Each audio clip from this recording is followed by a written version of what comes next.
Welcome to Out of Zion with Susan Michael, an exploration of the Bible and the land of Israel. From ancient biblical sites to the story behind the stories, join Susan on a journey through the most exciting book on the planet. Hit the subscribe button for future episodes, which will deepen your faith and bring the Bible to life. And now, here's our host, Susan Michael. Well, hey there, and welcome to the Out of Zion podcast and to our Israel Answers teaching series. We have been walking through the Bible the last year. We've dealt with a lot of biblical subjects, and what I want to do now for the next few weeks is to connect the Bible to Israel today. So we're going to fill in a few gaps, bring us up to speed with modern Israel, and then we're going to begin to talk about some things regarding Israel, regarding Christian support of Israel, regarding anti-Semitism, and all kinds of related issues. So I'm really looking forward to our time together. So we left our Bible in the New Testament. We were talking about the early church, its Jewish roots, and we talked about how Jesus was Jewish and he interacted in everyday life in his ministry with the Jewish people of the day. And a lot of the debates and the back and forth were very common and a very acceptable way of discussing and arguing matters regarding the law of Moses. So there were four main sects at the time of Jesus that we read about.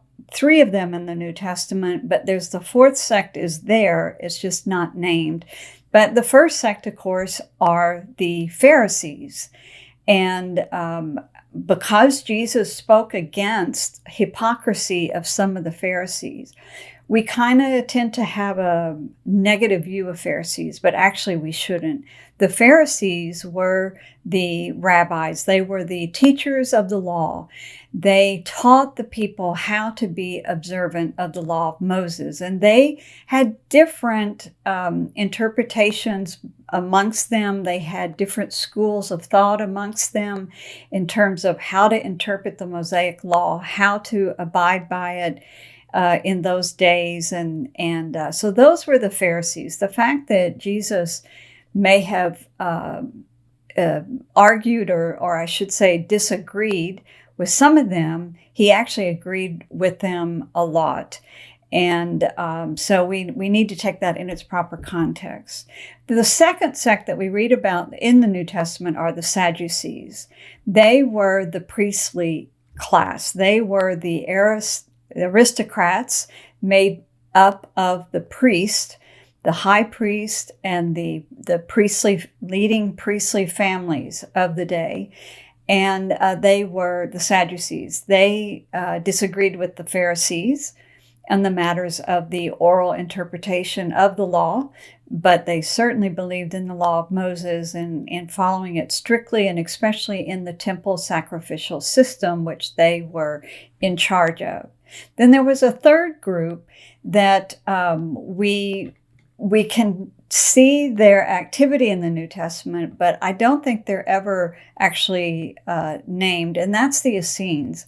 The Essenes were actually a reactionary group to the Sadducees. They felt that the priests were politically corrupt, that the services in the temple, the sacrificial system, therefore, was not being done in a pure manner because the priests weren't pure, and they would have nothing to do with the temple or the priesthood. They really emphasized purity and holiness in your daily lives. They were throughout the land of Israel, the Essenes. And then the fourth movement are the Zealots. And the Zealots were ones that were very zealous for the law and zealous that the Jewish people would be sovereign over their own land and able to obey the laws of God. And they couldn't wait to overthrow the rule of Rome. And they were just looking for the right opportunity and the right moment to overthrow Rome. And so these were the four main sects of Judaism during the time of Jesus. Something happened, though, that completely changed this mosaic of Judaism, and that was in 70 AD, after a 3-year siege of Jerusalem, when the Roman forces destroyed Jerusalem, destroyed the temple, and brought to an end the sacrificial system there at the temple. And this caused several changes. One is the Rabbi Yochanan ben Zakkai moved the Sanhedrin out of Jerusalem up to a town in the Galilee called Yavne.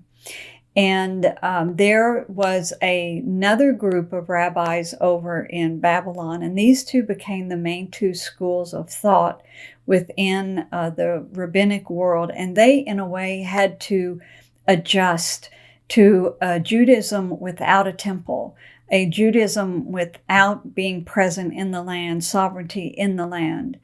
And therefore, they became the way that Judaism carried on. So there were no longer any Sadducees, because there was no longer a temple or a priesthood.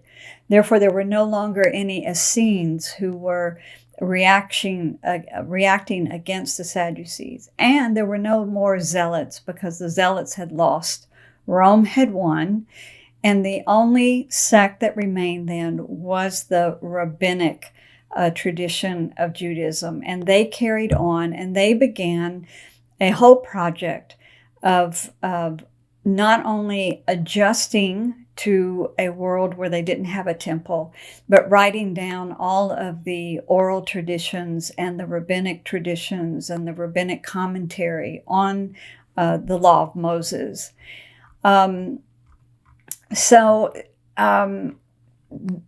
This means that within Judaism, they were developing their own books beyond the Bible.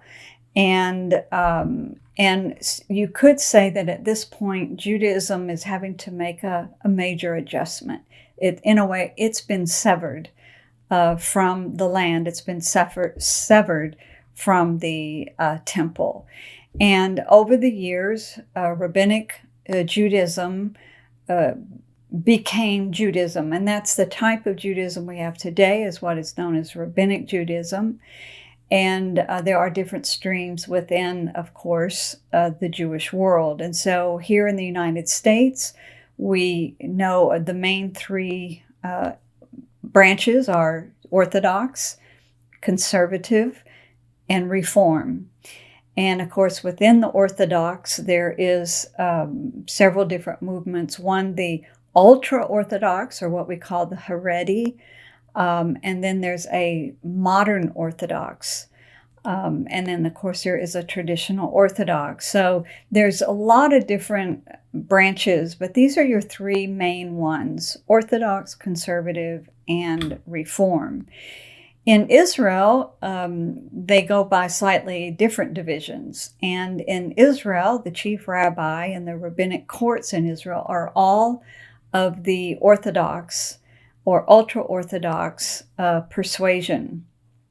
And so there is a little bit of a tangle going on between the conservative and the reform movements here in America with the Orthodox in Israel, because the Orthodox do not recognize them in Israel, and they are trying to get more to be accepted there in Israel. But in Israel, we go by 4 different categories. There is the Haredi, which are the ultra-Orthodox. There is the Dati, which the translation of Dati means religious. We would call it the Orthodox.